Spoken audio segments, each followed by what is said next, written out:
সেই রাজনীতিতে কোন দেখতেছে না, স্বৈরাচার দেখতে চাই না। আমরা সেই রাজনীতিতে একজন ভালো মানুষ, ইসলামের পক্ষের মানুষকে আমরা সংসদে দেখতে চাই। এই আহ্বান রেখে আমি আমার সংক্ষিপ্ত বক্তব্য এখানে শেষ করছি। আসসালামু আলাইকুম রহমতুল্লাহ।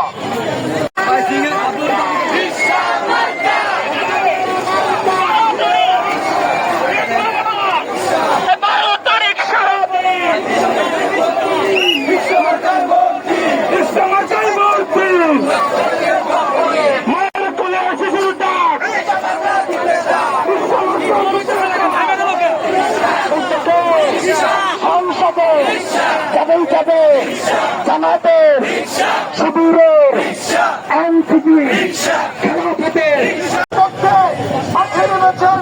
ইনশাআল্লাহ আগামীর বাংলাদেশ হবে ইসলামের বাংলাদেশ, আগামীর বাংলাদেশ হবে মানবিক বাংলাদেশ। ইনশাআল্লাহ ঢাকা শহরে আমরা